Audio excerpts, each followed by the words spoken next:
Imagine the symbols on this blanket are trying to tell you something. In Jacqueline Wilson's book, Showway, the quilts try to tell you something. They look pretty amazing too. Showway begins with some of the first slaves coming to the United States. We first meet the main character, Suni, who's separated from her parents, only left with a piece of fabric, some red thread, and two sewing needles. With these sewing needles, Suni ends up learning how to sew quilts. Sometimes it was all she had to do in her spare time. This book isn't as much about Suni as it's about the quilts she sews, and passes down the sewing techniques as well as the quilts and parts of the quilts to other women in her family.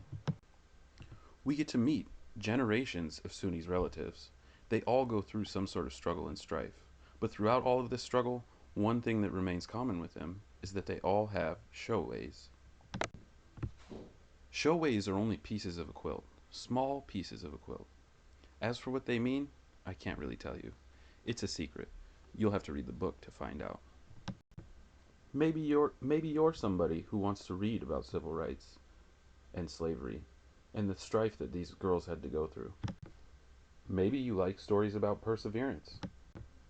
Or maybe you just really like amazing artwork.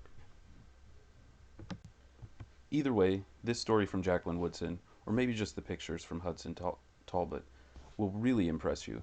It's a very inspiring book. I really hope you enjoy it.